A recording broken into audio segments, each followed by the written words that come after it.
going on, world? It's your boy at Big Game James _36, and this is Big Games B.S, part of Den Media Group, presented by MFTKFoundation.com. MFTKFoundation.com is the website.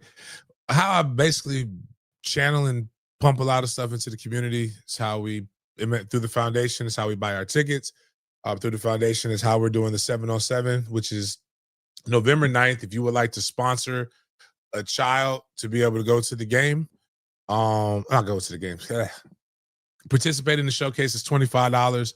If you would like to, we're gonna also start taking, if people want to individually sponsor kids for the 7-on-7 season, there's a lot of costs that are associated with it.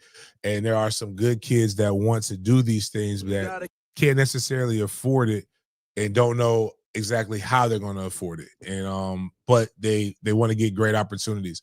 I will not say we're going to put kids out and like showcase your talent at the colleges. No, but you will learn how to compete.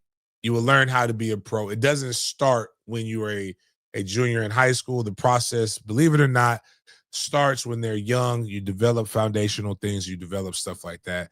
You know, we I don't know if anybody, just a flashback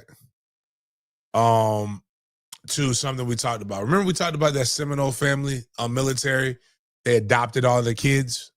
You know, we found out it was, you know, a long time ago, and I was like, hey man, so fuck what? Doesn't matter how long ago it was still very impressive. I talked to Deshaun, he stayed in contact. They want to go to this game. So I got we got 9 tickets squared away for them. I mean, the crazy part is like all you gotta do is watch the show. All you gotta do is participate. You don't even gotta give money. You don't gotta be a member. A subscribe, a share, a like of this, as well as the shorts that Miles and Jaden do such a great job of. Like, go to make you go part of this. Like, I didn't do this. Y'all did this. And you know, that's what I'm saying. I don't ever just go around it's like you can say you flip book bags. If we do the Thanksgiving thing, you can say you moved 200 birds down south.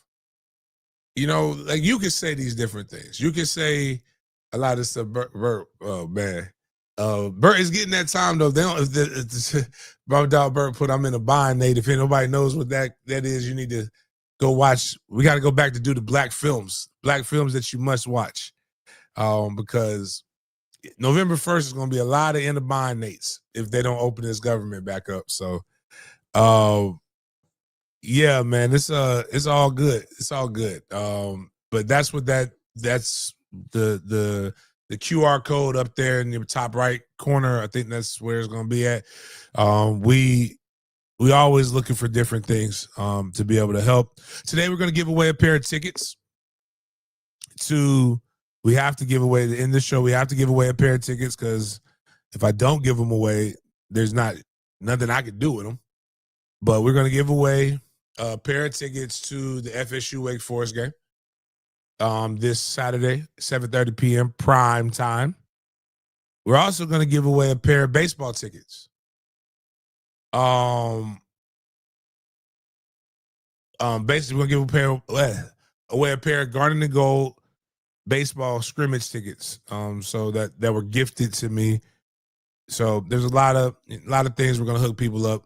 If you listen to the show, you're listening to it on the Twitter, make sure you come to the YouTube and you comment MFTK, and that will get you into, I guess you could be in all of the drawings technically. I guess it really doesn't matter. You can win both. I do know there's again, like I said, if you may not want to, and if you one of those people who don't want to go to the game, don't go to the game. But there are people who would like to go to the game just to hang out, vibe. I mean, it's still a good time. Marching Chiefs, the band needs support. The band is doing well. Other people are doing well, so make sure you type in MFTK in the comments. And you never know. We went out. The season could be much better. So also, before the end of the day, if anybody is going into town and you do need a hotel that's cheaper than everybody else's, please let me know before I get rid of the room block that I have, as I won't be going to Tallahassee. So we'll talk more and more about the MFCK Foundation and the 7-on-7 things. But on that note, let's start this show off the way we start off each and every show, with a word of prayer. You already know what time it is, dog. Thank you, God, for another day. Thank you, God, for another day. Thank you, God. God is great. All the time. All the time.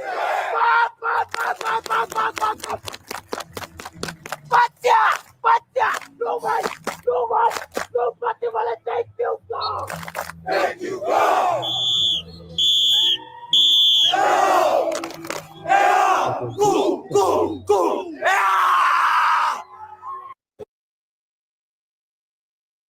All right, Jaden, what we got? Good morning, everybody. Welcome to another episode of Big Games B.S. here on Wednesday, October 29th. If this is your first time here at the show, welcome. And it's called Big Games B.S. because we bring the good, the bad, and the BS of the sports world, especially football, to your screens, eyes, and ears. Since we got our MFTK segment out the way, we're going to start off with some FSU football talk. We have some things we wanted to share with you guys for this week and for the upcoming weeks. Before getting into some more college football playoff talk, been a lot of posts and a lot of buzzworthy topics we're going to get into, from the Heismans to the playoffs to everything in between. Then we have our NFL section. We're going to take a look at the division standings in the league after week 8 concluded with Monday's football game between the Chiefs and the Commanders. We have a Jaguars post to discuss before diving into that Monday night football game we previously mentioned. And then we have some injury updates as well, with also some fantasy best and worst lineups, the stat leaders, and some players in the mix as well. And then we have our Big Games BS topic to finish out our show, where we bring the scope of the conversation outside of the typical football world. We have our BS or bust and food review topic in that as well, where we are going to be discussing and rating some food items. And then we have our YN and OG Wyland segments for today to cap off our show. But first things first, let's look at the FSU depth chart for their Wake Forest matchup, courtesy of FSU football right here. So you can see the blue font up at the top because FSU is honoring the Seminole heritage in this game. So they're going to be rocking the blue, and that's why you're going to see a lot of this that turquoise blue theme going on there. So let's take a look at this chart.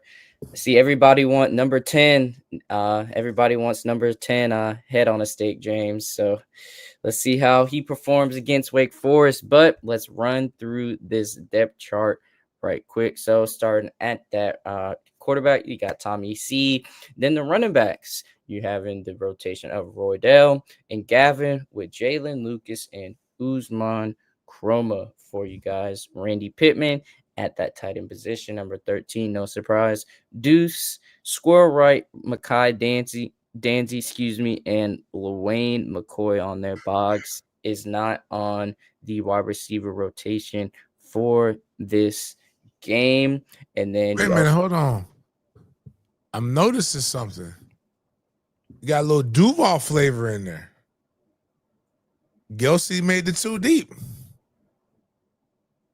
Shout out to Tayshawn Gelsey, number 83, who did make his name in the rotation. Shout out to him as well. Keep doing your thing, man. Keep doing your thing. Hopefully you get some good film out this game. Left tackle, you got Hanson. Left guard, Richie Leonard. Center, Luke Pettibon. Right guard, Adrian Medley. Right tackle, Micah Pettis. Now we're going to transition to that defensive side of the ball. So for your DNs, you have James Williams, Daryl Desir, and Amari Williams, that tight end / defensive end player. Then Daryl Jackson Jr. is going to be your tackle, while Kevin Wynn is backing him up. Daniel Lyons and Mendro Desir for your tackles. Then for the other side of the end, you got Deontay McCray, Jason Jenkins, and Jaden Jones getting in the mix as well. So hopefully these linebackers can step it up. Justin Cryer, Blake Nicholson. Then you also have Elijah Herring, AJ Cottrell, and at your jack position, Omar Graham Jr. and Justin Cryer as well. He's listed about that linebacker and that jack position. Jack pretty much is a Michael Parsons type of role where you can be on the edge or you can be an outside linebacker. So just a little multi-use position right there. Jabril Rawls is your starting corner. Earl Little, your rover. Ashlyn Barker, Edwin Joseph, Jerry Wilson. They finish and round out the starters on that defensive unit. So, James, what players specifically are you looking for in this game to make impact plays to help FSU rebound their season? The biggest impact right now that I'm seeing on this roster is why the fuck is number 3 playing? Like, I mean, I get it. There's always more to the story, right? There's always more to things than what we really know to be going on. But like, yo, that's wild. But hey, you gotta run your program the way you run your program. But I do know this: he better make some fucking plays. And I've never in my life been in a situation where I fear Wake Forest. This used to be a stat game. But Wake Forest has caused some rock. He lose to Wake Forest. We are in November, so we're in the bottom. We're in the back half of the season, so we're good. I also still not understanding why we need to put put 11 out there. If your base offense is 11 personnel, highlight your 11. Who are your 3 wide receivers? We see that. Who is your running back? Honest to God's truth, if everybody's equal, go younger. Like, give me Uzman and give me more carries with him. Sawchuk hasn't found the AFOC that he used to have, the accelerating feet on contact. He's not giving AFOC. Like, he gave some Fox against Alabama on that touchdown, but ever since then, like, it hasn't been quite the same. So the O-line play actually to me hasn't been bad. At times it is, but if you look at anybody with a very critical eye, any offensive line, you could probably see some stuff like that. You talked about the guy who you would not think was white that came here from Nebraska. You said James Williams is still on that. Not you said. James Williams is still on that list. You know, James Williams need to spend less time trying to snap back and forth at Nebraska fans and more time trying to get in that playbook and figure out how to make some goddamn plays. Like, you make plays, ain't nobody talking about you. Like, I don't think him and Blake Nicholson have embraced how special what they are doing or the opportunity that they're getting. And you would think that they would. In a culture that loves to talk about DEI and DEI hires, they are DEI. They are diversity, equity, and inclusion, guys. Like, I remember hearing the great Mickey Andrews tell my friend and my roommate on the road, Kyler Hall, do you know how special it is for you to be playing on my defense? I don't recruit white guys. An old white man that played for Bear Bryant at Alabama told, like, a white kid comes in there is looking up like, yes. He's like, I don't recruit white people. So you have to show up.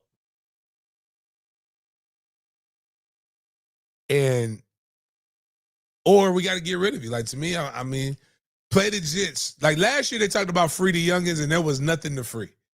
Now I'm kind of like free the youngins. Except for Sperry. Not Sperry. Is it Sperry? It's Sperry, right? The other quarterback? Yeah. If I don't ever see Brock Glenn throw a pass as a Seminole again, I'm cool with that. But Sperry, I don't think is ready. But And he didn't really show me much. Like, he was like too amped up.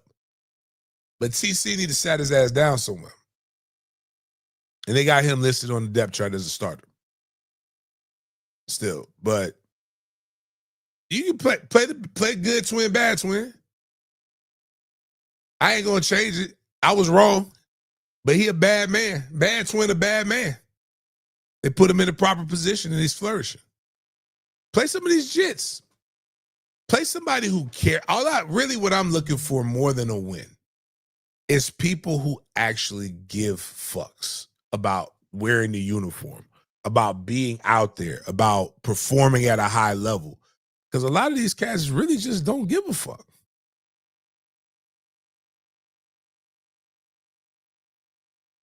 Bern Werner was not a white American.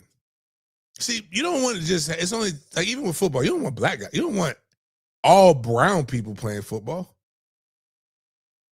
How many Mexicans you seen play football? I want African Americans. The reason why we want African Americans on the football field is because, big game historical facts, we were bred. We were bred to be on the field in the heat, competing as a commodity. It's our new form of getting the positive reparations. Not everybody gets it, but, the odds of somebody in your family being able to get it to look out for people is cool. It's pretty high now. But that's just our history. Like our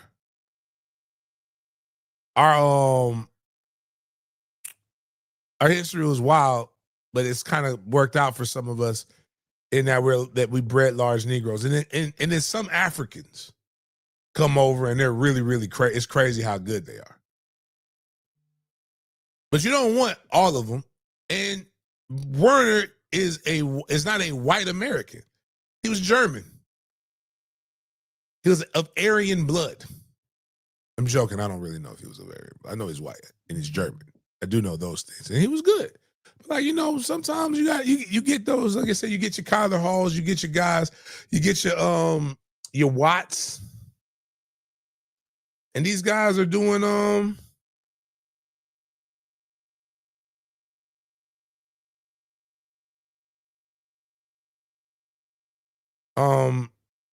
you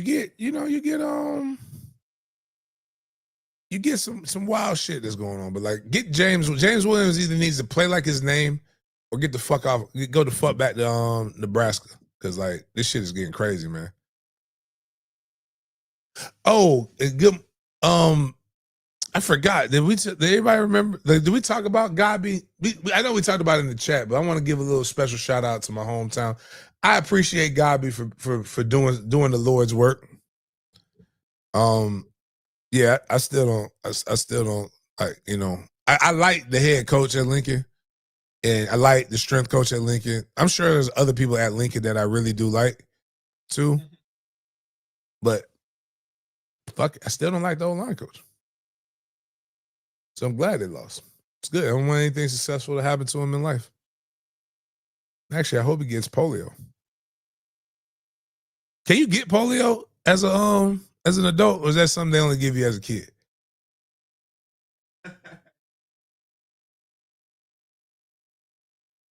Oh, okay. Well, I know they're not doing the vaccines, but yeah. Okay, cool. I can say I hope somebody gets polio. Cool, and it might work.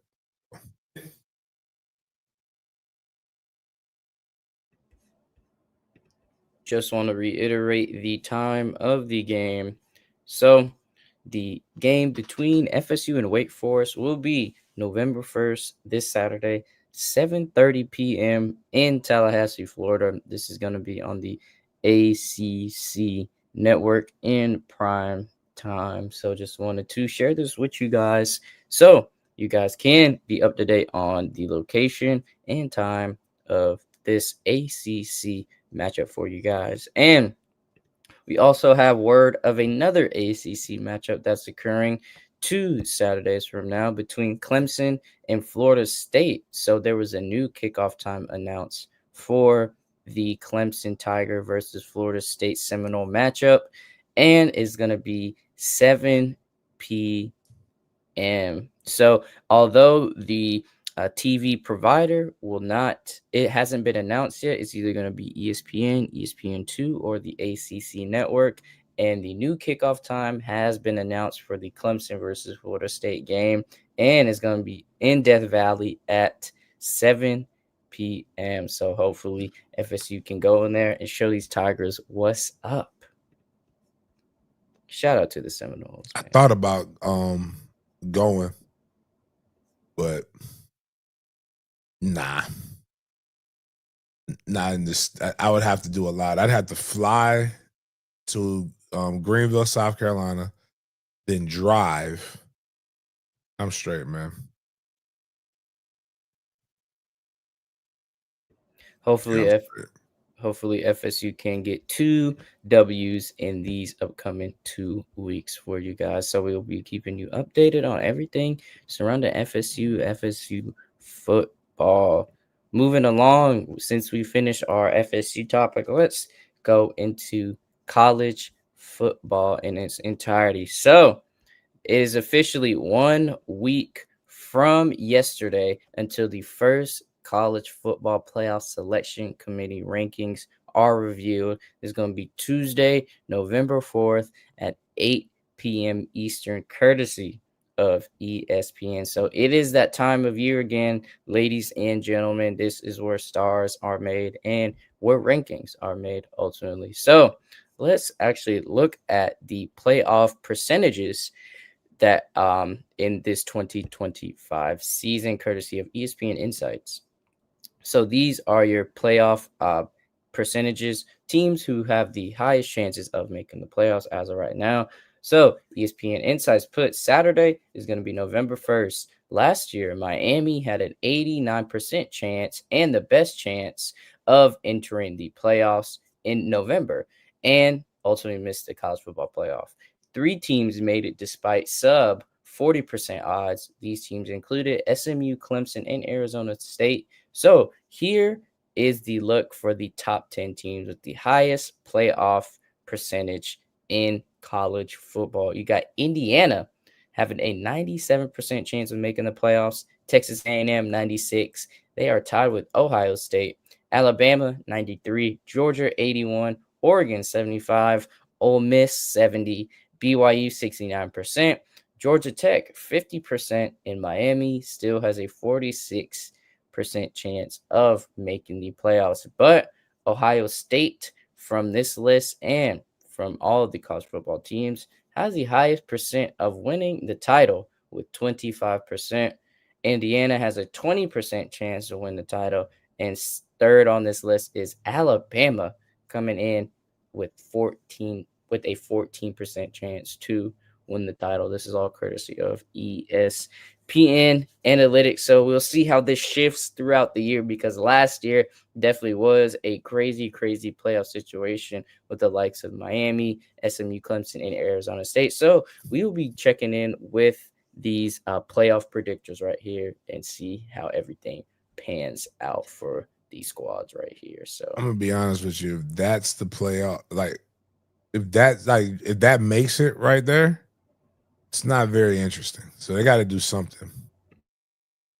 And it's gonna be drastic or dramatic. But I will say, like we talked about, do we know when we're gonna post the Tax Layer Gator Bowl thing, Miles?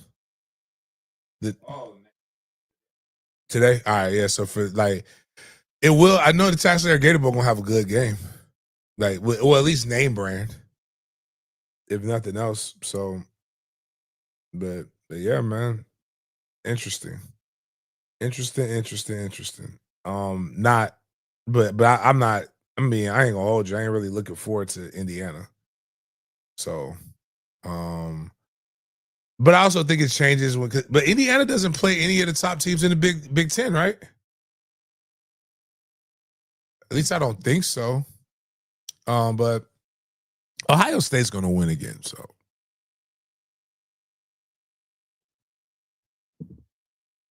that's the way I see it. Indiana plays Maryland, then Penn State, then Wisconsin, then Purdue to finish out the season. Nope. So they don't play none of the top dogs.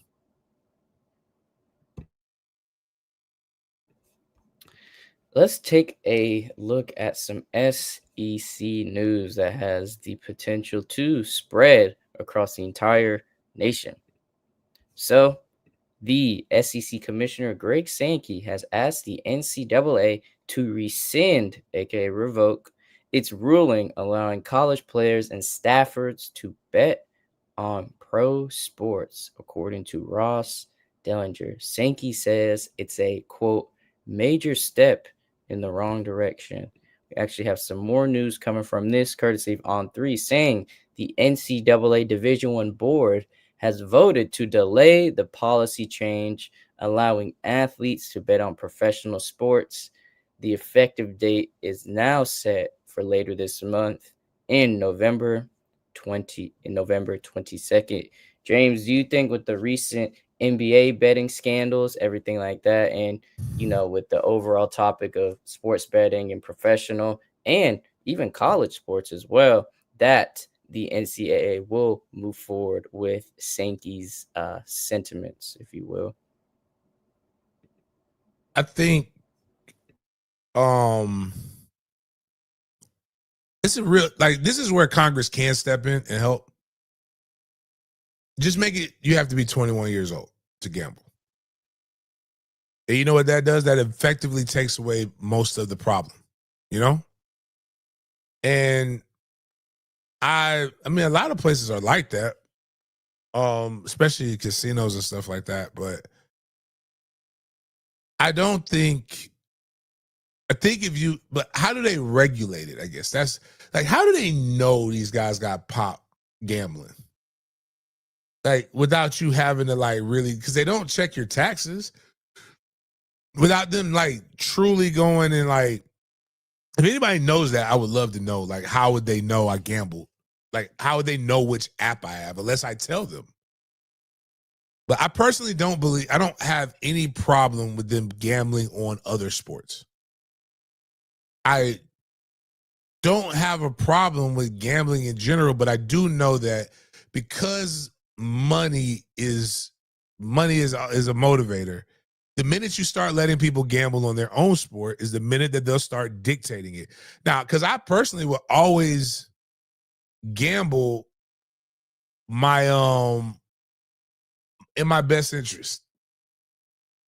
So I would know, if I was if gambling were allowed when I played at Florida State, I would always bet, let's say $10, right? Maybe even $100, because I would know how the probability of me getting the ball. Like my junior, senior year, I would score a touchdown. And that'd probably be plus 500 or something, right? Let me see what's the guys that you least expect to score a touchdown typically have the high things, right? Let me look at what a player prop for an NFL game would look. Actually, you can't even. I would have to do Prize Picks to do me. But let me just look at the NFL player props. So something like Isaiah Likely.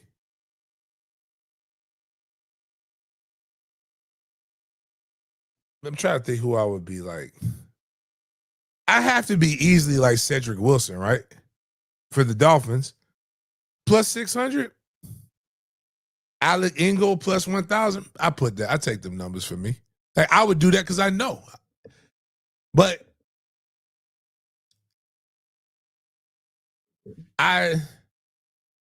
some of these guys play like they're gambling anyway.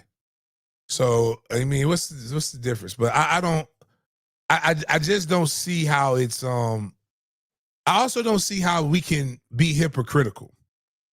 And it's not the NCAA per se that's being hypocritical, but because I want to tell people how this stuff works, how TV contracts work. When people say they're going to protest a product, it does not hurt the entity in which is getting paid or what you're watching. It hurts the entity on which you're watching it. So what does that mean, James? That means you boycotting Bud Light. Remember the Bud Light, because Bud Light had the transmission? and everybody was acting like you could drink Bud Light now, you become a transmission or some shit like that. You could boycott Bud Light all day. It's not gonna hurt because the ESPN signed a 10-year deal with the people, and ESPN is responsible for paying them that money. And you're not gonna stop watching ESPN. So like you can pick, like, oh, okay, well, I won't watch the NFL because the commercials that are ran by the entity in which is streaming it. But then you're gonna go back and watch ESPN at a later time for another sport that you like, without realizing that you just gave ESPN the points regardless. And you talked about it. So like, but if the NCAA really wanted to make a statement, if the NFL really wanted to make a statement, if the NBA really wanted to make a statement, you know what they would do? They would tell ESPN, I don't want gambling. I don't want any gambling. Don't broadcast gambling. But they're not. You know why? Because the only thing more American than apple pie is cash. Cash plays. And as we're drifting into a world where, again, people don't want to hear it, but the craziest thing about being a history major is watching the shit that you read about start to happen in real life, in real time.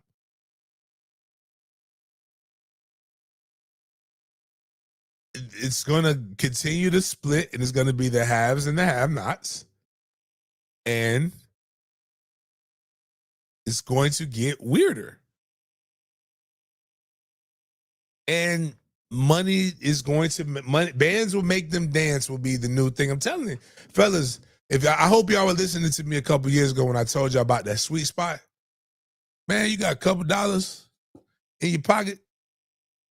$40 is about to, $40 might get you a really, really good one now. You might be able to get something for a 20. Or what Chiggy said, like, girl, you might be able to tell a girl, give me what you got for a pork chop. That might be what you get. But like, stack your bread up, cash plays, all of that jazz, man. But I think Florida State guys they ain't no mob in Tallahassee like that. So I don't even know. Like maybe I'm so far. I mean, I know one guy who's a prominent dope boy, but I don't want to put him out there like that. But he good people, but I don't think he betting on the games. I don't think he cares. But I don't know, man. It's a weird situation, man. But I kind of agree with. I don't agree with Sankey on a lot of stuff, but I agree with him on that.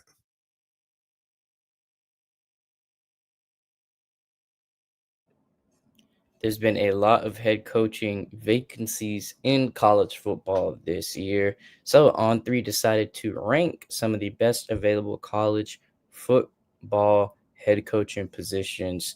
So let's take a look at this list of the 12 teams Andy Staples ranked.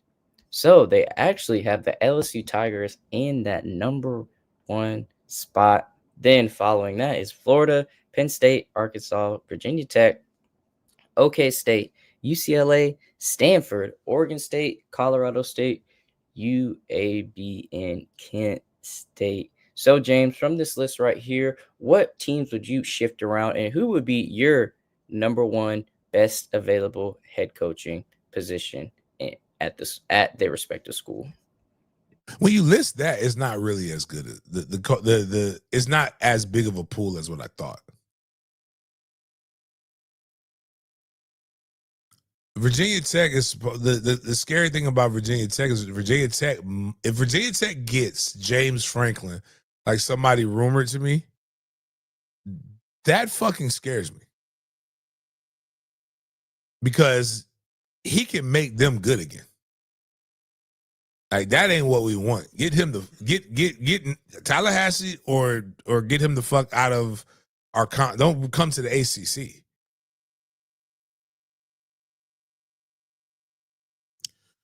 A bizarro world thing right here. I can tell you guys that could potentially happen. Don't think it will happen, but could potentially happen.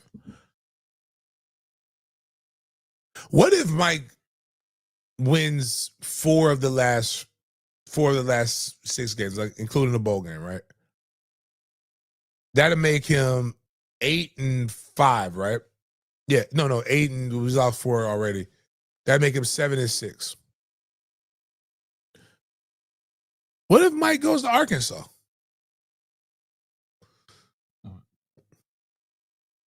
Play college football there. He's not a bad coach. Arkansas is a place that has SEC expectations, but none real. But then again, I do believe they should just keep Petrino. What did Petrino really do besides get some pussy? Just saying, man. You know, morality. Like one thing I would never sign if I am not signing no morals clause. Like you ain't gonna get. I ain't come here to be no minister. I came here to win football games. And you want me to work long hours? Like we saw what, like the one guy we already knew the safeties coach that's at Florida State makes terrible decisions with women. We saw but it was he's long stretches without his old lady. It's like Bill Clinton with Monica Lewinsky. Monica Lewinsky had a skill set apparently, and she probably wasn't even that good. She just got the opportunity to suck the most powerful dick in the land at the time. And she was available. When you're busy, sometimes it's about what's available. But like, man, I'm not immoral. I am goals oriented, Adrian. Like if I hired you to do something and you did what I hired you to do, all the other shit don't mean nothing to me. As long as you're not harming me. But I would say, to be honest with you, Penn State, to me, is a better job than LSU and Florida because you don't have the expectations, nor do you have competition in state. And we've seen, like, Joe Paterno went out so bad that they try not to even really talk about him like that no more.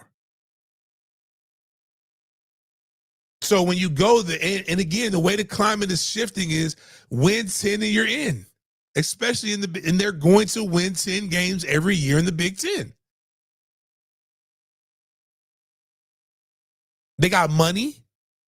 They are the school in the state of Pennsylvania. Normally, it's like the state school, but Penn is an Ivy. So Penn State is the biggest school and that's the school, right? Yeah, sure. In the state of Pennsylvania, that's the school you want to go to. Pitt will never be Penn State. So you're going to kill the recruiting in that area. Nobody wants to go to the state school of New Jersey, Rutgers. So you're going to get the New Jersey boys. New York is Syracuse. You want to go freeze or you want to come here? All right, so, no matter how cool Fran Brown non-bathing ass is. Delaware, you want to be a blue hen or you want to be a Nittany Lion? Like you got a heavy population area that you're going to recruit. And no matter what we think about Florida and the premium of football here, in order to win at a school, you have to recruit your backyard really good. Penn State would have the opportunity to recruit their backyard really, really good because there is no real competition outside of what's going on in Columbus. But that's a whole nother story. And they're not going to get everybody because they got to recruit Ohio. LSU has always been talent rich in Louisiana. It has always dominated. And yet still, but they have 3 natties. Make sure I'm telling you, 3 natties in the last 20 years. From 3 different head coaches.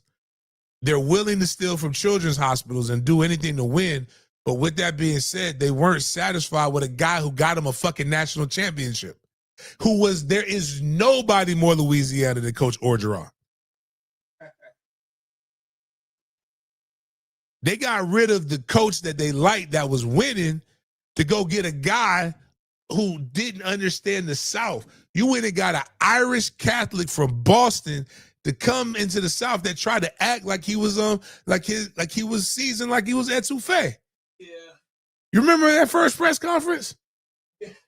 Where he sounded like he knew, like he was like Cajun. Right. And then he was scaring the hoes. He was doing weird shit.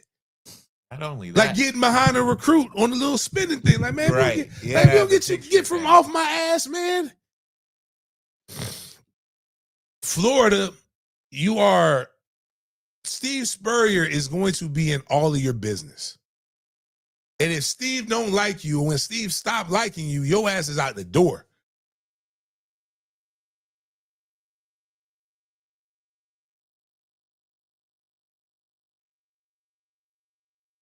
Put Anthony Manzano.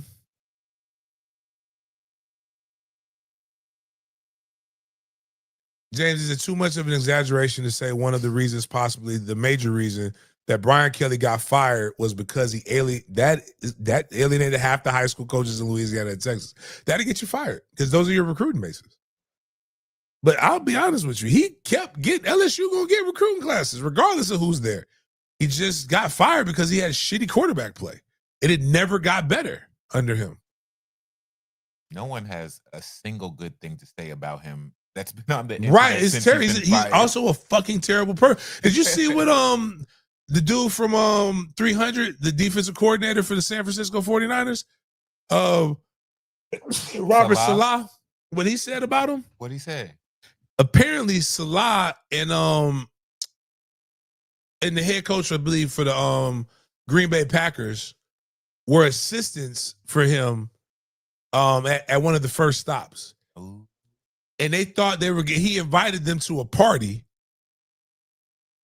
to be valets. Yeah, there's a lot of scary stories coming out like that about him. He's just an awful man. A kid died. And he didn't. And he didn't blink. Like they put him up on. So what happens now? They build towers and stuff, but it used to be those lifts that they have at construction sites or whatever. That was how they videotaped practices. And he made a kid go up there like with huge wind gusts, and the whole fucking tower went down, and the kid died. I forgot. Players talking about he didn't visit them in the hospital when they Not that part. That part is relax. You got shit to do. You ain't got to visit them, but call. Yeah, they didn't check on them. Anything. Like, you know what Mike did for the kid? You get shot in the head, you should do that. But send a call.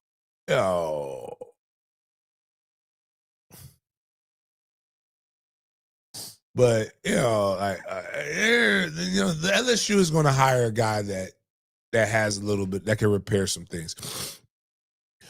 Even though Stanford whooped our ass, UCLA, Stanford, Oregon State, Colorado State, and Kent State are not jobs that anybody gives a fuck about. UAB could bump up because that's still going to be that's a good G5 job that can get you launch pad to somewhere else. And UCLA will never be any good until USC is gone. And that's just not happening. And to be honest with you, USC job is going to open up, and I believe the person they're going to get there is going to be crazy. But they need a good West Coast. Like, this is why regionality matters. UCLA needs a West Coast guy that can recruit that area and really, really push into it.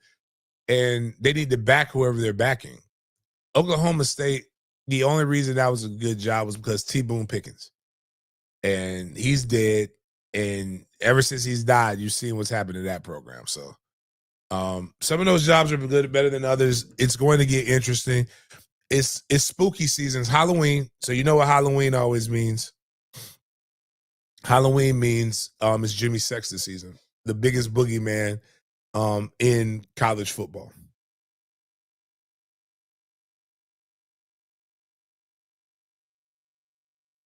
Oh, wow. Damn, I didn't realize that. Yeah, that's fucked up. We should have done that. That's We're not, if Polo Kid, when we get on that list, we're top 5. We're a top 5 job. Regardless of what the fan base is crying and screaming and believing, we are going if we make that move or that decision, it will be a good job. Right now, right now it's not a job that's open, but it's a couple jobs that are going to be open. Like we know Auburn's going to be open at the end of the season. We hold on. Auburn again, don't be surprised if the Texas is going to be open. Like that's was real smoke with that.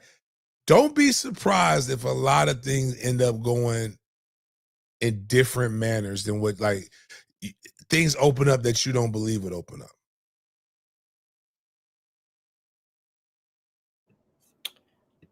Yeah. We actually have some Heisman odds for you after week 9. So let's look at who's at the top of the top in college football.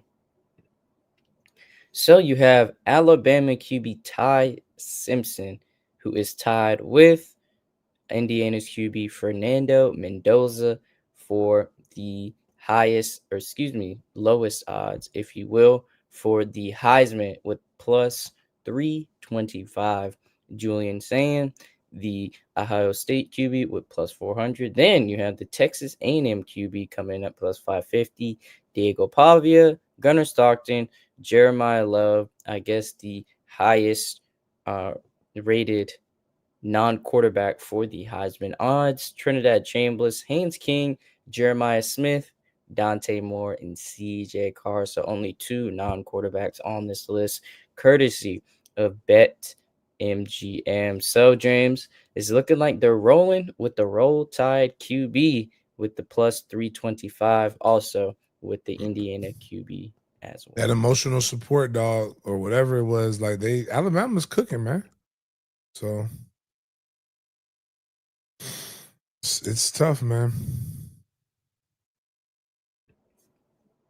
We'll definitely be keeping you guys updated on the head coaching searches and the Heisman odds as the season progresses.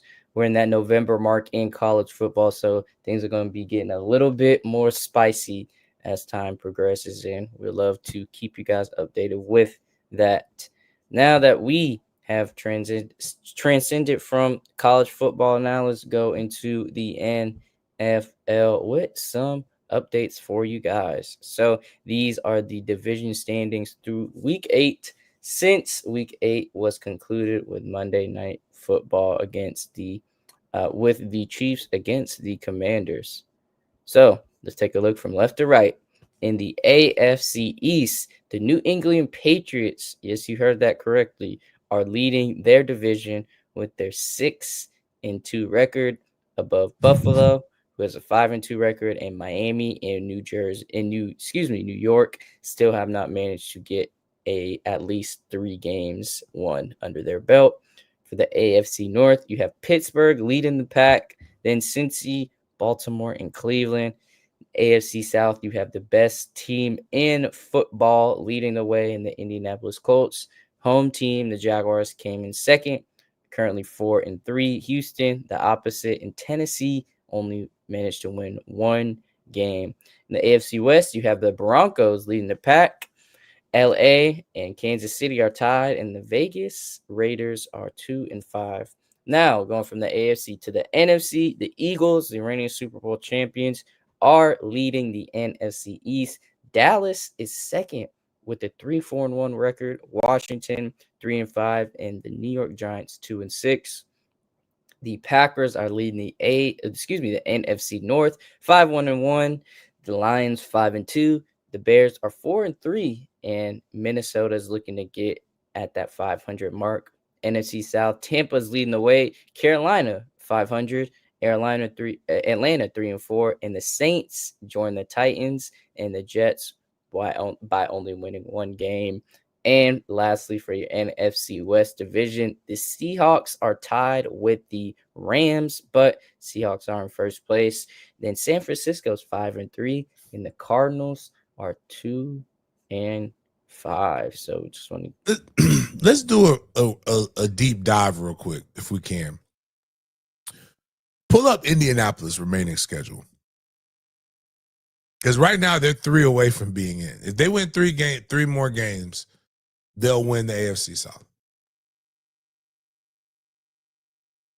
But I'm curious to know who they have left to play. All right, let's get up here. Oh, all right. It gets spicy for them a little bit. So they got Pittsburgh, KC, Seattle, San Fran. So I mean, so 1, 2, 3, 4, 5, 6, 7, 8, 9. So I mean, and they got the Jags twice. They have Houston twice. So this is a situation where Jacksonville can't afford to split with them. Jacksonville got to beat them twice in order to play catch up. But they could fold. I mean, they beat the Broncos, who are good. Everybody, they beat the Chargers, which is surprising. Everybody else that they've played isn't any good. Except for the Rams, and they lost to the Rams. So there's still an opportunity, but it's not, like I said, Houston's not world beater. Houston's better than Tennessee. Let's be real. And so 2 of their wins come against the worst team in the division. They got some. It could get a little spicy for them. This back half is a lot tougher than the front half. But I got to see how they play against Pittsburgh because Jonathan Taylor is running very, very well. And Daniel Jones is not losing them games. So like he's playing the way that I wish we would use Blake Bortles. Can you check out New England's schedule for me?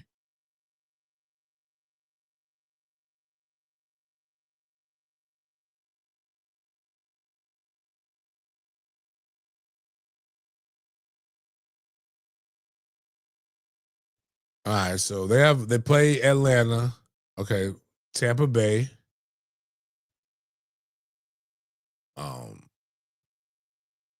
and they got Buffalo.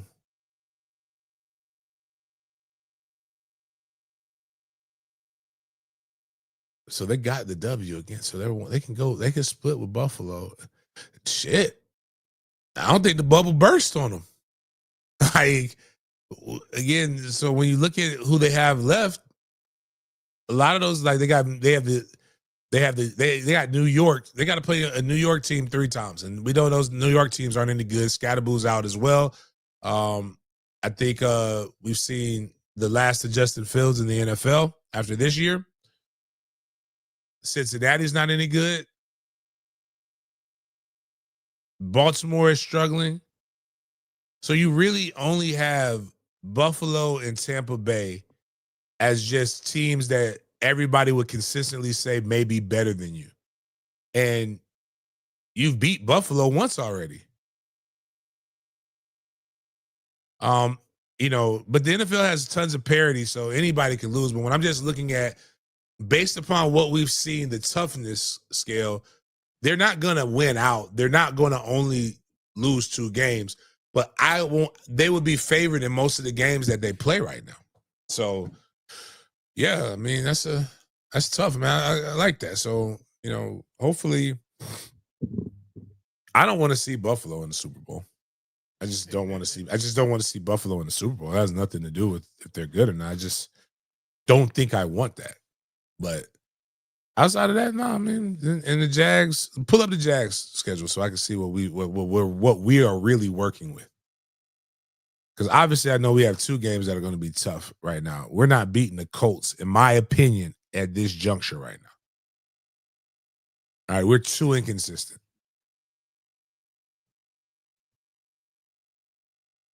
We win in Sunday. We win in next week. Clearly, we can beat the Chargers. Arizona. So what? Jags are 4-3. So we got to find 6 wins here. We got 2 in Tennessee. We got the Jets, Arizona, Vegas, You know what? We could do it. We dropped the Seattle game. We got our asses whipped by that game was never close.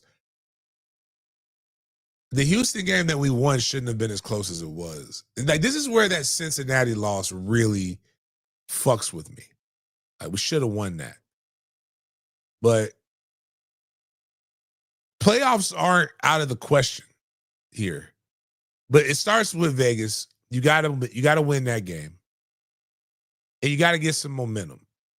But the beautiful thing in all of this is I ain't gotta talk about draft unless they tank and they lose every game, then we're out of contention. But all we gotta do is win 1 or 2 games this month, and I get to talk about playoffs in December. And that's just that would be a successful NFL season. That means I got to talk a whole season without having to get to the draft, or all the months in the season without having to get to the draft incredibly early, because it sucks talking about the draft in November. So, and we ain't got no first round pick, so it doesn't make sense to even talk about the draft right now.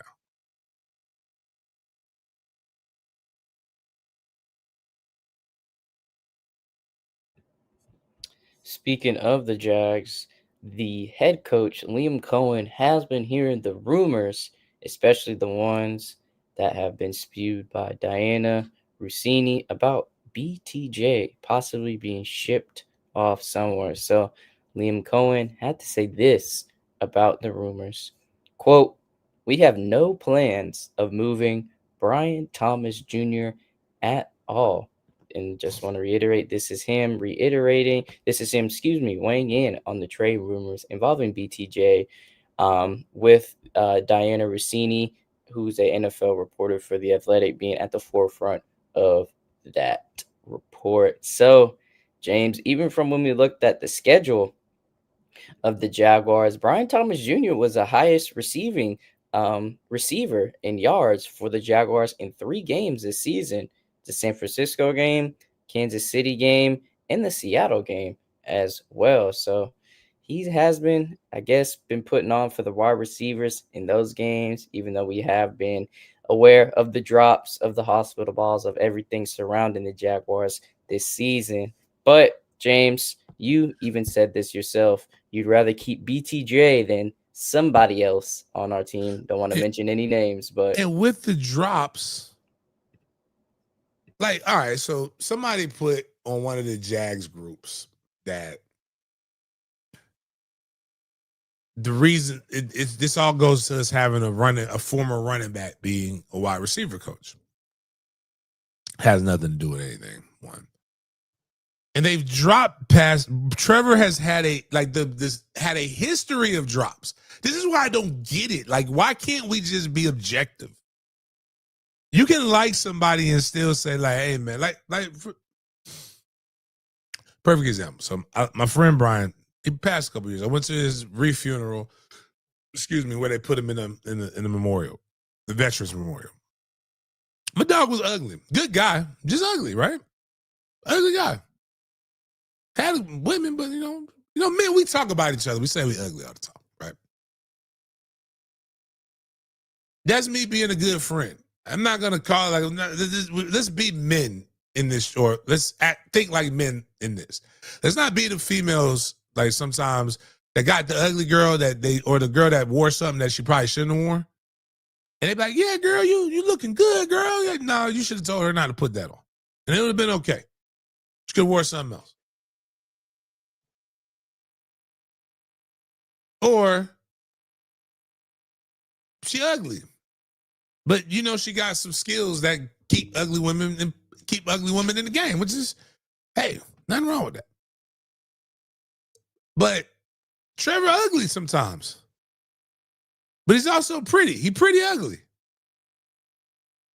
But everybody drops Trevor's passes. It ain't just BTJ. Be honest with you, BTJ, I think, had the fewest drops in that game. De'Ami Brown dropped a horrendous one.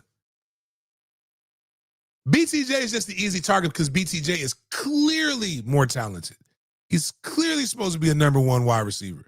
And if we trade him, he will clearly whip our ass in some way, shape, or form.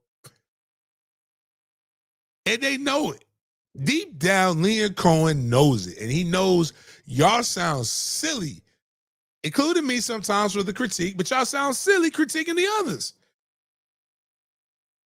Leon was a quarterback. He threw the ball to people. He's probably been cursed out for getting a receiver fucked up.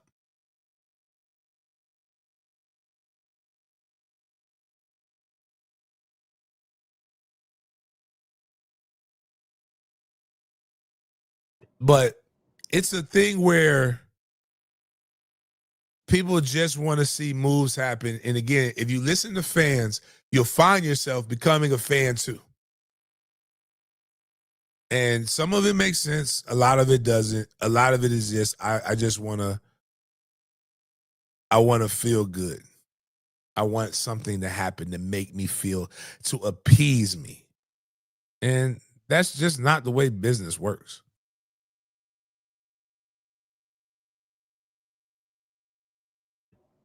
The Chiefs handle business against the Jaden Daniels-less Washington Commanders on Monday Night Football, 28-7. Jaden Daniels was not playing in this game as he was still battling the injury. So let's take a look at some of the box stats and the team stats with this Monday Night Football matchup for you. So with Jane Daniels out, Marcus Mariota is their QB2. He went 21 of 30, 213 yards, had a touchdown and 2 interceptions as well. He got sacked twice, losing 13 yards. Patrick Mahomes went 25 of 34, 299 yards, with an average of 8.8 yards per completion, had 3 touchdowns and 2 interceptions, got sacked 3 times, losing 15 yards. The interceptions by both quarterbacks were weird. A lot of them, some of them, they popped off the receiver's chest, hands, ultimately results in the other team intercepting the ball. So not too much fault on these QBs right here, rather than the wide receivers.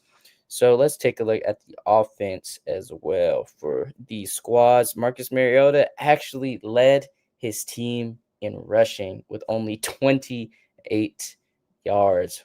He had 8 carries. Ja'Cory Krosky-Merritt, the highly praised rookie, only had 25 yards on 9 carries for the Commanders.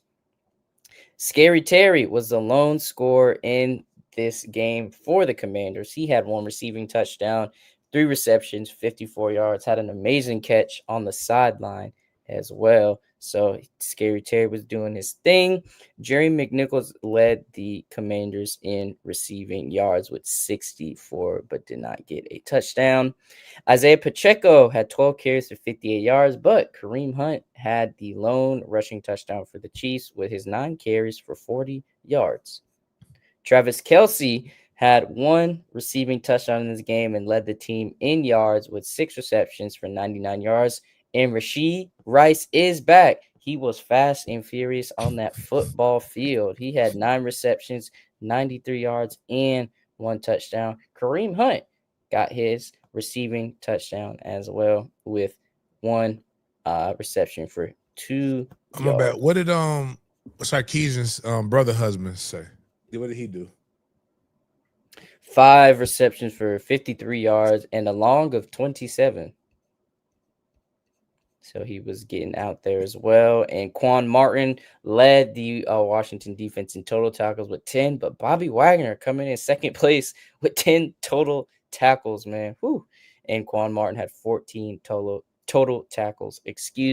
Wagner 4 behind Quan Martin. And for the defense, Tramari Connor had the most total tackles for the Chiefs with 10. And Drew Twinkle and Nick Bolton were tied with 6 as well. So Bobby Wagner got an interception, and Marshawn Lattimore got an interception as well, while Mike Dana and Jake Cochran both logged interceptions for the Chiefs. With Travis Kelce getting that receiving touchdown, he actually ties Priest Holmes for the most amount of receiving touchdowns in Chiefs history with 83 touchdowns. So Travis Kelce is looking to break the Chiefs' all-time touchdown receiving record in this next game. So shout out to Travis Kelce, man. I hope he wish he got another touchdown to break the record, but he's now tied with Priest Holmes. So congrats to Travis. Let's take a look at these team stats. Whew. Kansas City had 12 more first downs than the Washington Commanders, and Kansas City managed to win this game despite going 4 of 10 on third down, while the Commanders were 7 of 12 on third down.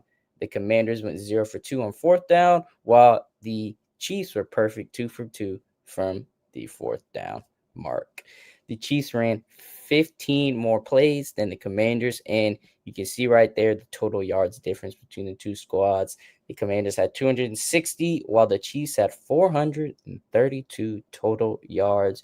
Chiefs had 84 more passing yards than the Commanders, while the Chiefs also had 88 more rushing yards than the Commanders. The Chiefs averaged 4.9 yards per rush compared to Commanders 3 yards per rush as well. And they both had 2 interceptions thrown. And the Chiefs had around 9 more minutes of time of possession than the Commanders. So overall, not a good game for Monday Night Football. It was a blowout, even from the third quarter's sake. It was 7-7 at halftime. The Chiefs slowly veered away, and they had a shutout for the Commanders since they only scored in the second quarter. So let's show some love to the quarterback of the Chiefs, aka Patrick Mahomes. There's no passing chart on him on Next Gen Stats, but we have some interesting stats for you guys. So these are Patrick Mahomes' stats on the run, which constitutes as 8+ miles per hour versus the Commanders. So while Patrick Mahomes was on the run, he went 6 for 8, had 86 pass yards, and had 2 of his 3 touchdowns with 0 interceptions with 149 passer rating. So when he's on the move, he is deadly. And he was deadly in the second half as well. So these were his stats in the second half. He went 17 of 19, had 210 passing yards, 3 touchdowns, 0 interceptions, and had a 152.3 passer rating. So Patrick Mahomes was slicing and dicing in the second half of that game. And let's show some love to Travis Kelce. So Kelce recorded 6 receptions on 8 targets for 99 yards and a touchdown. With all of his production coming against zone coverage, that was a key in this game. The Commanders were running a lot of zone against Mahomes, and that's a very bad idea when Mahomes is able to hit his targets like Kelce, like Rashee Rice, and the Commanders weren't generating enough pressure on Mahomes in the zone. So it made it quite comfortable for Mahomes to dot his receivers up. So this marks Kelce's most receiving yards against zone since week 3, 2023 against the Chargers. You can see his route right here, and his touchdown pass he's caught is denoted by that blue circle. You can see at that plus 10 yard line in the middle of the field, and his green lines represent the yak, aka yards after the catch. So Travis Kelce accumulated 55 yards after the catch. So definitely don't want that happening if you're the Commanders defense for you right there. You And might want to guard that guy. talked about Rashee Rice as well. And look at his yak number. He got 59 yards after the catch for Rashee Rice. A lot of that you can see resulting from the 2 screen plays, if you will. On the left side of the ball, he got around it looks like 10 to 15 yards of yak with those screen plays. And you can see his touchdown as well with the blue dot near the plus 20 yard line on the left-hand side of your screen. So Rashee Rice definitely is a crucial piece for that Chiefs offense right there. And with this victory over the Commanders, the Chiefs improved to 11-1 all time versus the Commanders. So they've had their way with Washington for a long time now. And with this game, Zach Ertz is the 6th tight end of all time to hit 800 career receptions. So he joins some elite company after this game. Zach Ertz joins Tony Gonzalez, Jason Witten, Travis Kelce, Antonio Gates, and Shannon Sharp as the only tight ends with 800 career receptions. So shout out to Zach Ertz, man. Went from Philly to the nation's capital, and he is with some of the nation's best and finest tight ends ever. So shout out to Zach Ertz for getting that accomplishment, even though you guys did not get the W in this game. So that's all the Monday Night Football updates we have for you guys. You know, we're going to update you guys on Friday with Thursday Night Football between the Ravens and the Dolphins, and we're going to actually come back to that topic as well. But we have some injury updates for you guys and for all of my football fans out there, especially for my fans of DBU, aka Defensive Back University. And this dude is in the front runner for that conversation, and that is none other than the reigning Defensive Player of the Year, Patrick Surtain. So Pat Surtain suffered a pec strain versus the Cowboys and is expected to be week to week. And then we actually have this update from Ian Rappaport. The Broncos are not planning to place reigning Depoy on injured reserve, aka IR, source said, and it's possible that he only misses 3 games with his pec strain. Denver plays the Texans, Raiders, and Chiefs, 2 of those 3 teams being division rivals. Then has a week 12 bye, so Surtain could return versus the Commanders. So if anybody got the Broncos defense on your fantasy team, just make sure, be aware of Pat Surtain's absence for at least these 3 weeks. Wanted to keep you guys updated. Don't want your fantasy scores to be tanking that much. And we have some news coming from America's new favorite exciting white, aka Cam Scatterboo. Okay. So Giants running back Cam Scatterboo, who was placed on IR yesterday, suffered not only a dislocated ankle, but also a fibula fracture and deltoid ligament rupture. Sources say surgery was right away to close the wound, and it was a success. The New York Giants expects him back for the off-season program. So Cam Scatterboo's injury has a 4 to 6 month recovery, which means even at the very latest benchmark, the running back should be able to roll for OTAs, organized team activities, and minicamp. A horrific looking injury, but not a complicated rehab.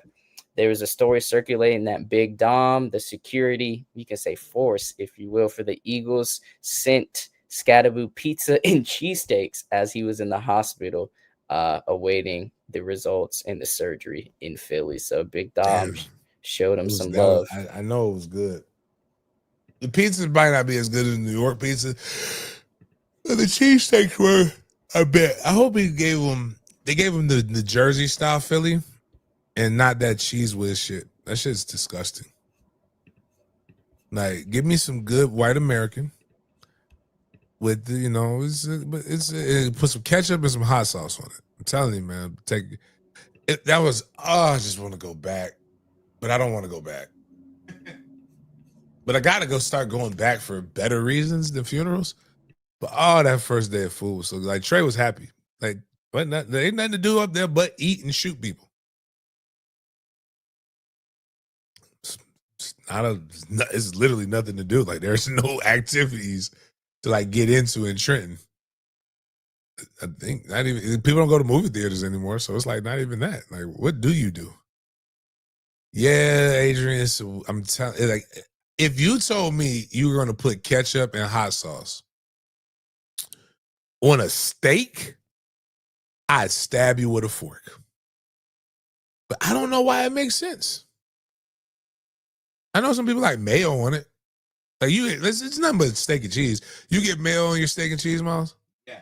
Yeah, so I'm not a big mayo fan on it, but like I don't mind it. But like, telling you, does take my word for it, man. Get that thinly. It's just something. Not a lot of ketchup, just a little bit, and then the hot sauce, boom, it just elevates the spices and all the other stuff. Takes. Jalapeno. You know what? I never thought about that. That's not a bad idea. Because you got the onions and bell peppers. Like, but the I'm telling you, the ketchup and ketchup. Don't put no. If you put mustard on it, you need to be arrested by ICE. Like you are a terrorist.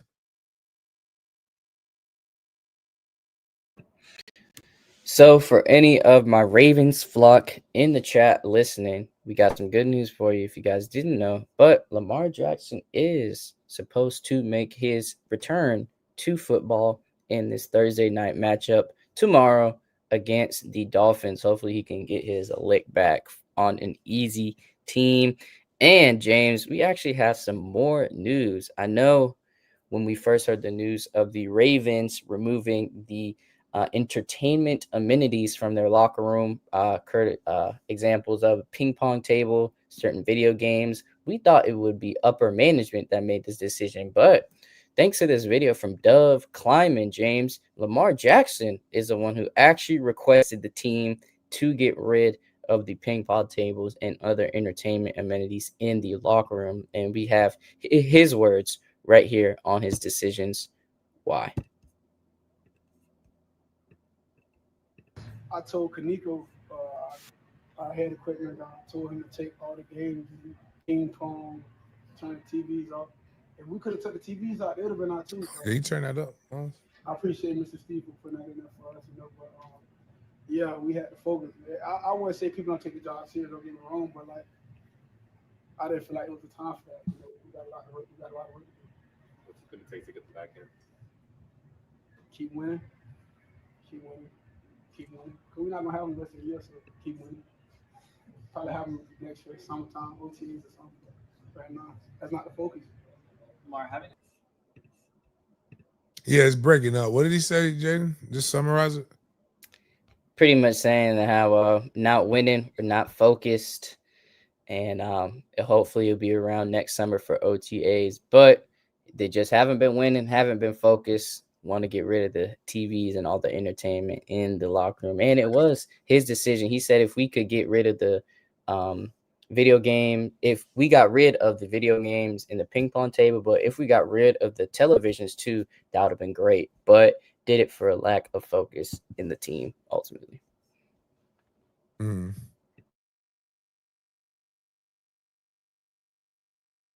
Okay. I still don't think that has anything to do with winning or losing. But, Right.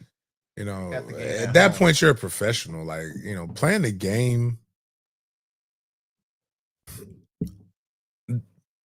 Like, a distraction is just that. Like, if they're playing games and ping pong in practice, then I have a problem with it. But if you're just like playing it like in your downtime, like shit, they got phones. Like in theory, anything that's not football related could be a distraction. Right.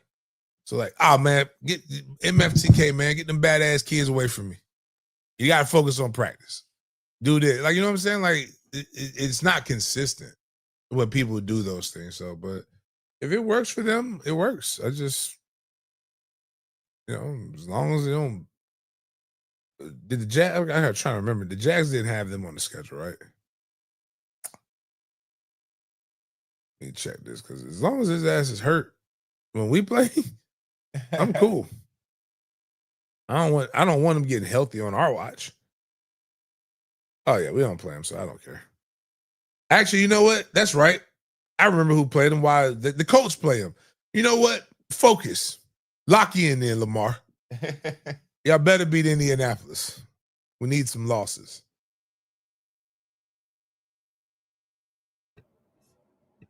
Hopefully Lamar pops out for the Ravens flock in the Thursday night football matchup. So we're actually going to be talking about some QBs here for a second. We have a quick QB highlight, if you will. And James, there's a report from USA Today that is spooky. So Kirk Cousins wants QB1 opportunity ahead of the NFL trade deadline. So I'm trying to think of the teams that would want Kirk at that QB1 spot. I want to be 6'4". Sometimes you just gotta play the game. Gotta play the game how I go, man. Against the Dolphins, Kirk Cousins went 21 of 31, 173 yards, 0 touchdowns, 0 interceptions, got sacked once, and had a QBR of 35.5 with a quarterback rating of 81.1 in last week's Is matchup. our guy with the not what do you call it? Not bandana, not beanie. Do-rag? Yeah, do-rag boy out. That's the only reason he plays, because Michael Penix was dealing with an injury. So looks like Kirk Cousins wants to take his talents elsewhere, and with his talents comes that hefty contract. So I don't know what teams are going to be willing to pay that contract, but some teams that need a QB are the Cleveland Browns right now. That's the first team that comes to my mind. I don't know if he's thinking about New York competing with Justin Fields or whatever the case may be, but I know it might get spooky for Kirk Cousins if he wants that starting opportunity, because not too many places are lacking quarterback play except this team as well. That is the New Orleans Saints. So the Saints are making rookie QB Tyler Shuck their starter per Ian Rappaport. So Spencer Rattler is heading to the bench, James. So Spencer Rattler and the New Orleans Saints currently have a 1-7 record. They're last in their division. Their only win came against the New York Giants and with their 26-14 victory. The Saints recently lost their division matchup against the Bucks last week, 23-3 at home. So Shuck is taking that QB1 role in New Orleans. Man, Spencer heading Should to have drafted Shadur. So you could be 1-7, but 1-7 with the quarterback that everybody believes is good.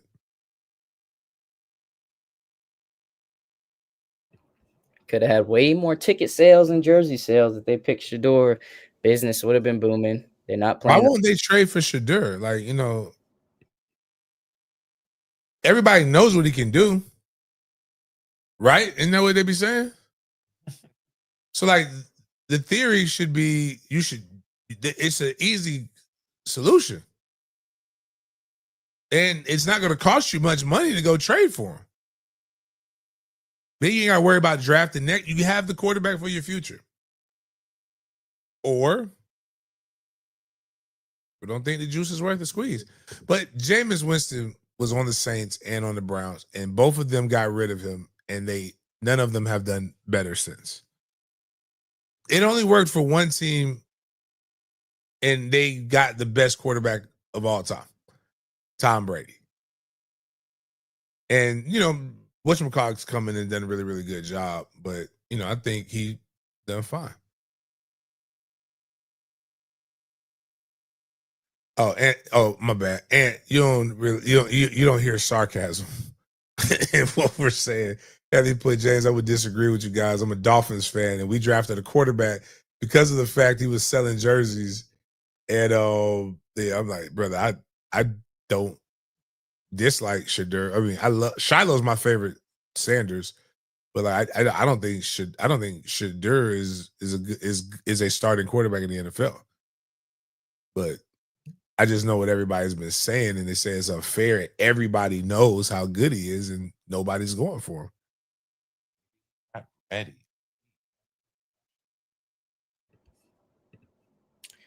Imagine if these divisions realigned and look like this, James. So we actually have what could be. So look at these divisions right here. ML Football had this post right here and posed this question. What if NFL divisions were realigned and look like this?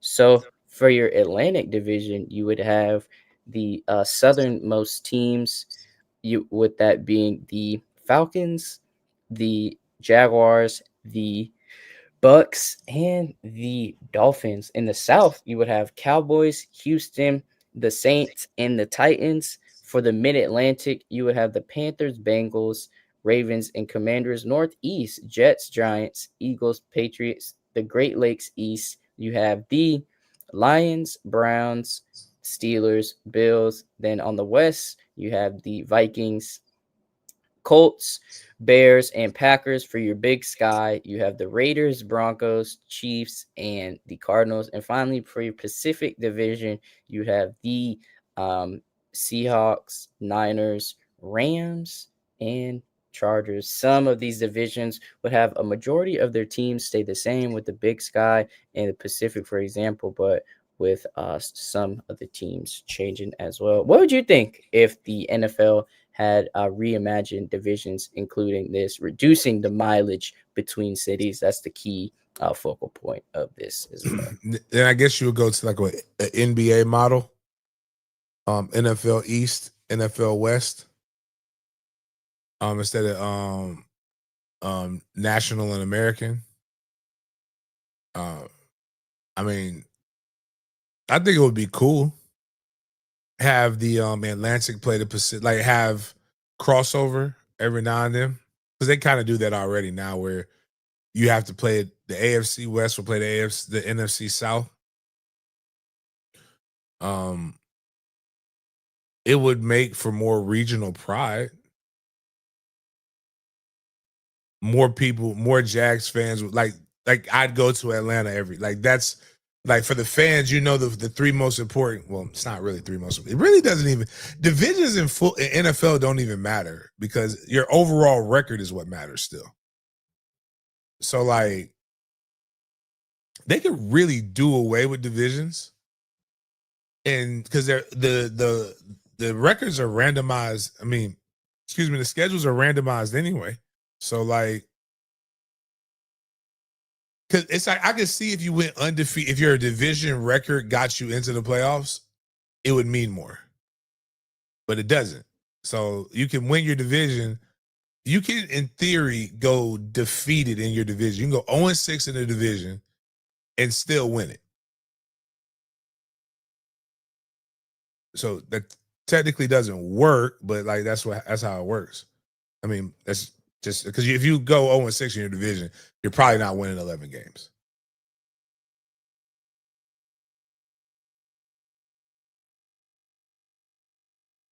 This former Jag is looking to get some bump out on the field for the Denver Broncos, and that is the 41-year-old tight end, Mercedes Lewis. So Mercedes Lewis He's still playing? Yeah. had a workout. My hip hurts for him. He's my age.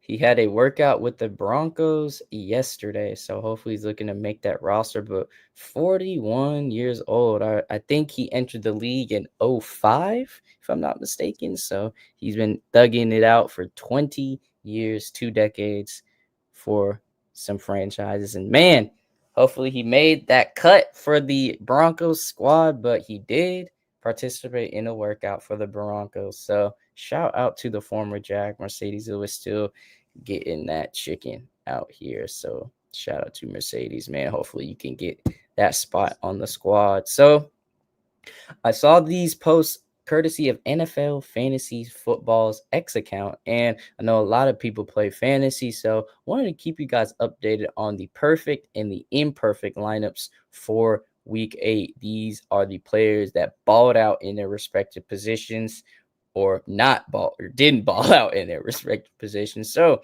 let's take a look at who balled out the most in fantasy's eyes. So Jordan Love in that QB position with his 28.3 points. Jonathan Taylor, no surprise there. We're going to come back to him. 37.4 points. James Cook, 33.6. T. Franklin, 26.9. Rice with 25.5. Tucker Kraft, not surprised. National Tight Ends Day, 33.3 points. Saquon in the flex, 33.4. Boswell, 19. In the Buccaneers defense, holding the Saints to 3 points with 26. Having your total score being 263.40 points. So these are the weeks Jonathan Taylor was in the perfect lineup. Weeks 2 and 3, 5 and 7 and 8. He hasn't been in the perfect lineup only 3 weeks so far in the NFL. So he has been killing for sure. So shout out to Jonathan Taylor. So let's take a look at the other side of the coin, the imperfect lineup. Baker only had 4 points. Mason, 1.6. Jay Krosky Merritt, 2.5. Quentin Johnson, goose egg. Jerry Judy, goose egg. Ferguson, goose egg. Hollywood Brown with the goose egg as well. And Pinero, 1 point. And the Steelers defense had -4 points with the total score of 5.18 points. Somebody in the comments put, I had 5 players on this list as starters. So I know they definitely lost with these plays right here in week 8. So like there's he was way better last year. Professor, wait a minute, hold on, not Professor Pash. Don't go to Professor Pash. Well, I mean, if you want the good internet porn, that's where you go. But it's Professor 305. So I had an 11 leg parlay. $5 bonus bet, so it didn't really cost. So I messed up on my picks, but Hard Rock gave you basically a free bet. I don't know what's going on. They must know the economy's bad, so they're letting people continue to bet.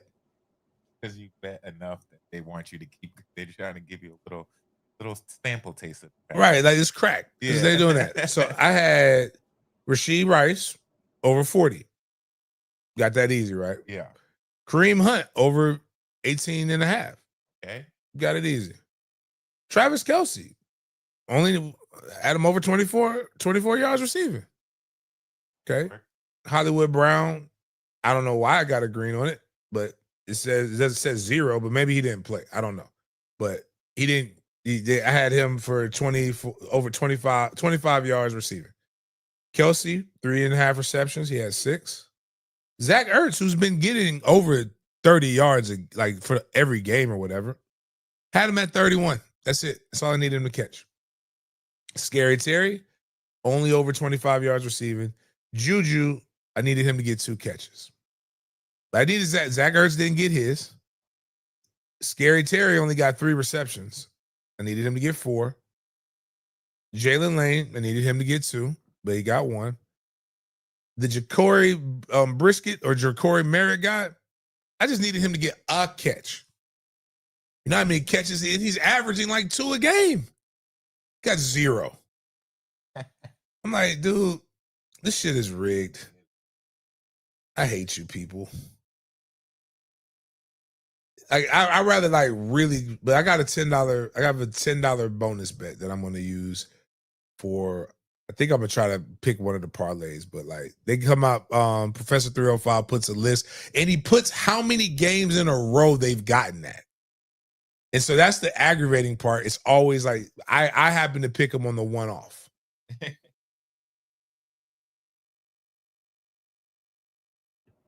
Let's take a look at your NFL stat leaders since we have concluded week 8. Gonna share this with you all and read some of these names. Justin Herbert is leading the pack in terms of offensive passing yards with 2,140. Patrick Mahomes is trying to catch up with him. He has 2,099. Dak Prescott, Daniel Jones, and Drake May round up that top 5. For your defensive leaders, Jordan Brooks still leads the way with 85 total tackles, but Bobby Wagner, legendary vet, has 83, only 2 behind Jordan Brooks. Then you have Sherwood Gray and Demario Davis rounding out that list. Jonathan Taylor is killing his competition. He is actually 97 yards ahead of second place in terms of the rushing leader. He has 850. James Cook, 753. J.K. Dobbins has 634. Javonte Williams, 633. And Rico Dowdle has 605. Myles Garrett is tied for first place in sacks with none other than an NIL. Yes, a null in the league. Brian Burns, a.k.a. Spider-Man. They are tied with 10 sacks apiece this season. Byron Young, 9 sacks. Nick Bonito, 8 sacks. And Rashawn Gary with 7.5. Sony receiving, and you have JSN leading the way. He's almost 100 yards ahead of Jamar Chase. He is 99 yards ahead. He's 99 yards ahead of the second place wide receiver Jamar Chase. He has 720. Pickens, 685. Then Puka. Then Jay Jettis. Then on your interceptions, Duval's own Devin Lloyd is tied for first with Kevin Barr the third with 4 interceptions. Jamel Dean, Tremaine Edmonds, and Jalen Petrie all round up that top 5, and they are tied with 3 interceptions as well. So just wanted to update you guys on the NFL stat leaders this season. Now we are at our Big Games BS section for today. We bring the scope of the conversation outside of the typical football world. And in this section, we have our BS or Bussin' food review segment to take a stab at. We usually play videos for you guys, but today we actually have a picture for you guys, and I thought this was a joke. Had to do some research and found out it's actually true. So everybody in the chat and James, please let us know if you're giving this a BS or bussin' review. Please, please, please. And that food is the Taco Bell Baja Blast pie.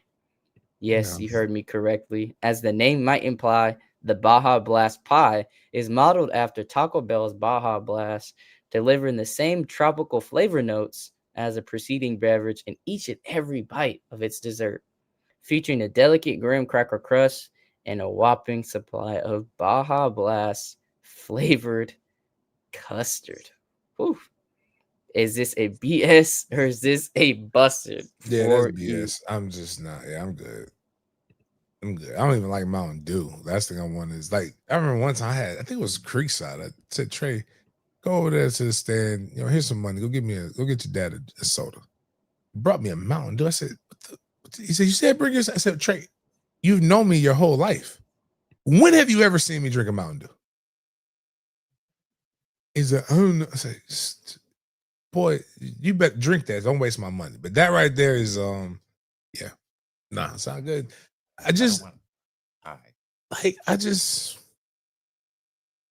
This makes me afraid to go give them another chance. No. Because like, I know I haven't eaten Taco Bell in years. Good, never. And I know my stomach can't handle it anymore. It's only one good. Taco Bell's only good at one time a night. And it's like, I want to go back and I don't know why, but I just want to prove myself that I'm right about Arby's over and over again. But like I sometimes I might want to just I want something quick and they ain't got no lines. Give me a little roast beef and cheddar, or they still doing like the five sandwiches for like $5 or something like that because nobody's buying the shit. But like I see they have steak bites, and I have concerns. It's probably like squirrel nuggets or something. But like this is just not doesn't even make sense. Like this is playing in poor people's face. It's what they're doing now. Oh no. They don't have any cell service in Jamaica. Whatever y'all do, man, make sure y'all send your thoughts down to the people in Jamaica, man. Everything is not Irie right now. It is not. That's tough. We have an YN, Wyland segment of today, but I guess they're not YNs, they're YCs, if you will. If you know, you know. But we actually have it can be in the top list of the most diabolical jersey swaps known to man. Oh. So that is between Noah. I still don't know how to pronounce it properly. I'm just gonna say how it's Noah Kaniga and Hunter Mecum, and they did a jersey swap. Hunter plays basketball for Utah, not surprising, and Noah plays for Eastern Michigan. So they did this jersey swap right there, and I don't even want to read the last names. So, but we're similar numbers. So, hold up. Oh, he plays what for Utah? Basketball. He's like a walk-on. Yeah, you can just tell. Yeah, you can just tell. Like he's shorter than my Kaniga, and his neck is big. Like they look like No, my bad. They're swapped. My fault. All right, now I got it. Kaniga is Mecum is in the Kaniga gear, and that's Noah Kaniga with the Mecum, but he still doesn't look. That's how Noah look. I need to know. Noah need to look. I thought Noah was going to at least have a John B haircut. Like you're supposed to look a little bit like a, but that's still not the Kaniga's not the. I'm trying to figure out who is the tight end at the D2 school with the racial epitaph name. I forgot. We talked about him too. Noah Kaniga was coming out of high school.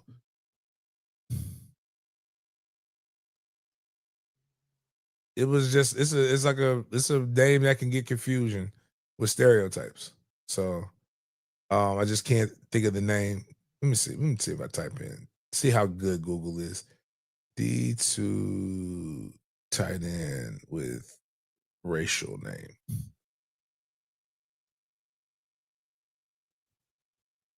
If that pulls it, if you get it off of that search, there is no way. They're doing the teams. Player. Can't think of the name.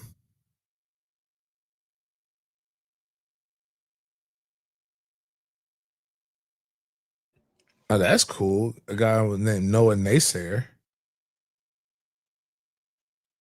But that's not who it is. That's not what I was talking about. Anyway, we'll get it. That's not that big a deal, but these names are cool. I think these guys should go to HBCUs, by the way. But Mecum, that's a wild last name. Like, I wonder what you do. I guess when it's your last name and you hear it so much and you've heard all the jokes, it doesn't bother you anymore. Right. But what does the woman do? Like the ladies in the chat. Your whole life, your parents told you to avoid a certain type of dude. But then this dude comes and he changes your entire perspective of all of that type. And you have to, and he bends the knee. And he asks you to take on not just, not just complete life with him, but take on his last name. But you've been told to avoid niggas your whole life. So how do you, what goes through the like, do you hyphenate it? Do you just embrace all that comes with marrying a nigga? I'm curious. How does this work? I was looking at it. It was funny because Carlos Miller's reaction to the ladies. The lady was like 70% of women have never had an orgasm. He said that means 70% of women. That tells you 70% of women's pussy is trash. He said if you don't know how to come, how I'll make you come. So would you embrace me come?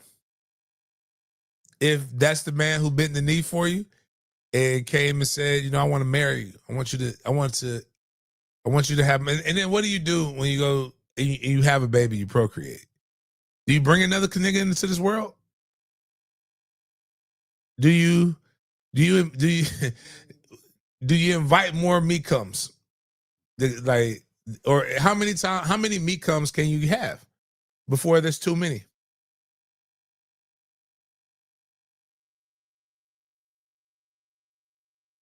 But that's Rolando. Wow, honestly, I see the people my parents choose. They can both buy their own business. That's funny. But I was, I wish. I mean, I have a regular ass name, so Yeah. I don't really know. It's nothing exciting about my name. You see me, I could be anybody. I'm definitely just.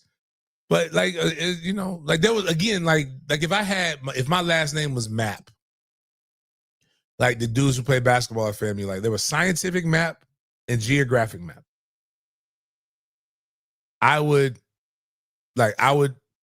continue that trend. It was Noah. Did Dad know when he said, I want to name him Noah? Did he know that there were going to be a lot of jokes and really good puns and maybe he did. Maybe you do it for the culture. I don't know, but that's you're right. Them some YC's wilding. We have an OG Wildin segment to close out this show for today.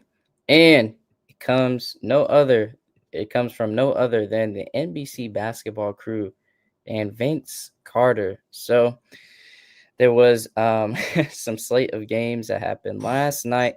Carmelo Anthony was talking to the guys, to the squad, and Maria Taylor, if you will. So it is Tracy McGrady, Maria Taylor, Vince Carter, and Carmelo Anthony discussing the topic of load management in the NBA.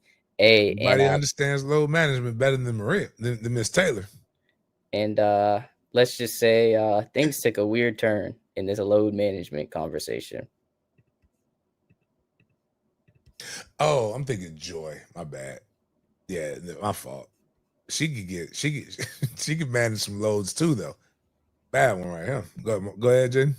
For me, I played kind of recently, right? So I understood the mentality of the load management. I understood the conversation and the dialogue. But did you enjoy it when they tried to manage your load? No, because I was different.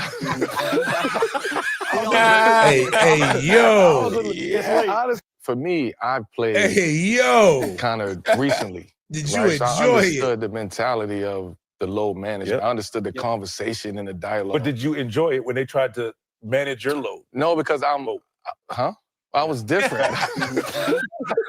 We're all different up here. It's late.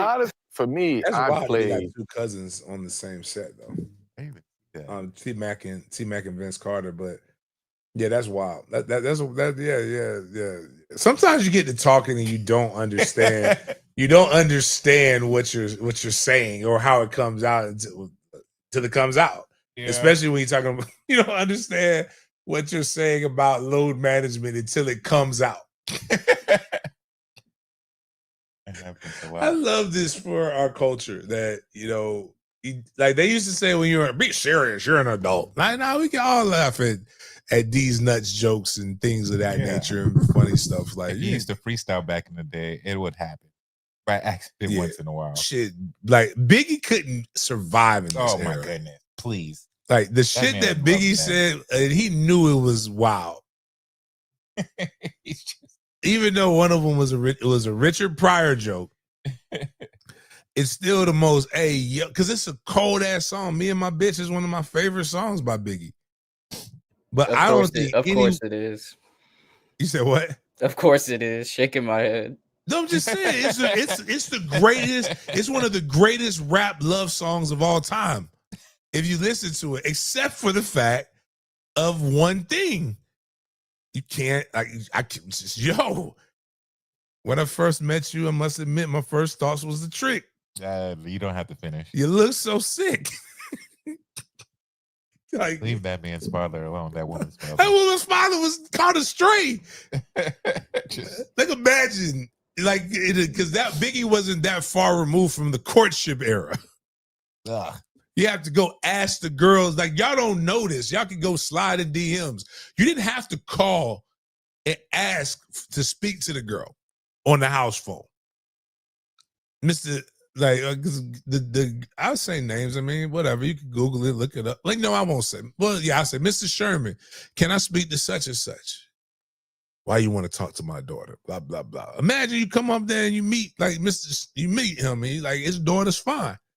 And you just say, boom, drop trial because I want to date your daughter. That's not a good way to ask somebody out. What I did notice. Though. Whoa, what, Jen? No. Whoa. Yo. No way. Please tell me that was a red flag. Or you know what? Because I haven't. Don't tell me it's that person because I don't want to look at anybody differently than what I look at them out. So we we just going dead. I think she's talking about the cousin situation between Vince Carter and Tracy McGrady. Oh, okay, all right. Whew. That's tough. I was about to say I never said. Please tell me no man has used that line in real life. That is terrifying. But no, they really are cousins, though. They are. Vince Carter and Tracy McGrady really are cousins. I got a chance to meet both of them. Well, I've met Vince a few years ago, but I met T-Mac and Vince because Vince got inducted. Vince got inducted, but T-Mac got inducted last year to the Florida Sports Hall of Fame, and them some tall individuals, man. I'll just put it like that. They are they are sky high, but yeah, that should be wild, bro. Yeah, Tyler the Creator. Remember, did anybody see the video of Tyler Creator freestyling? About and then like with Funk Flex, knowing Funk Flex is a homophone, and he just started saying all of the fruitiest stuff that he could say in a rap, just making him uncomfortable. But Tyler, Tyler, and then also Tyler, what did he do to the comedian that I still don't believe is gay? I just think he wasn't selling any, so he decided to just say he was part of the community.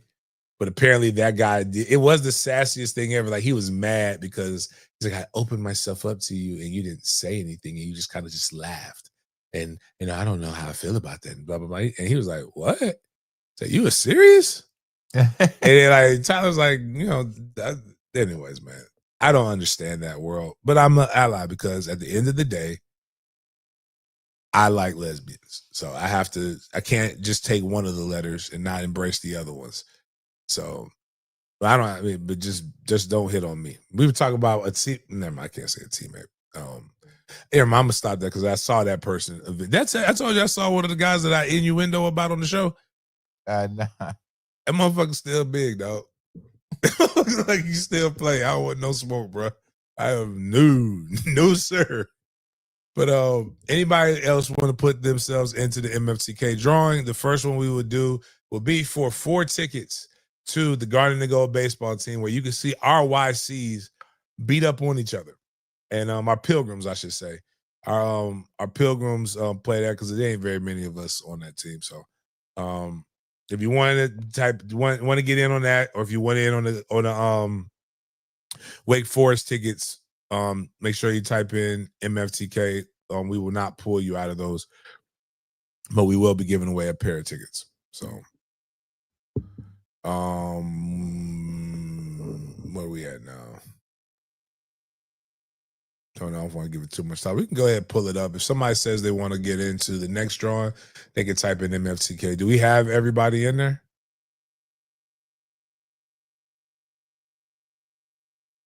I'm shocked my dog Dadbot ain't in there.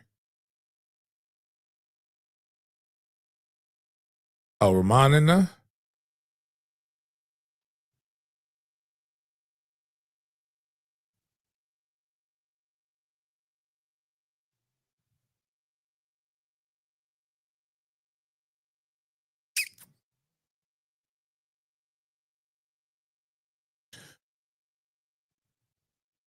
Is Ramon in there? Yeah, he's in there.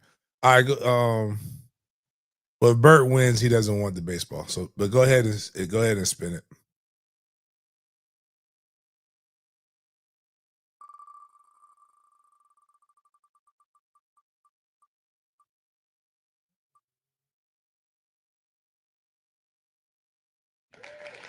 All right, Trey, if you would like the baseball tickets, just leave a comment on here, and we'll make sure we'll get that going.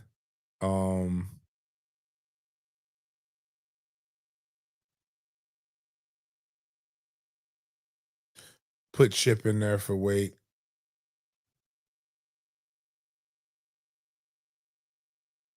So let me see, because some of y'all I think aren't, I get it, but let me look at what comes with the guard. So the Garden and Gold, it says Garden and Gold All-Star game. Oh, it's just general admission.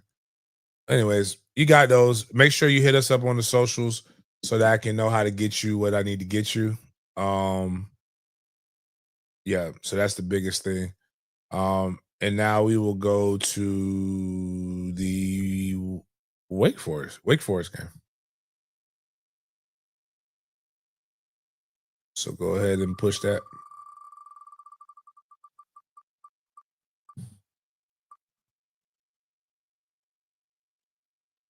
Damn, my dog Teddy won again.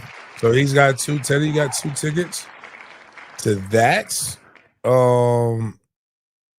we will be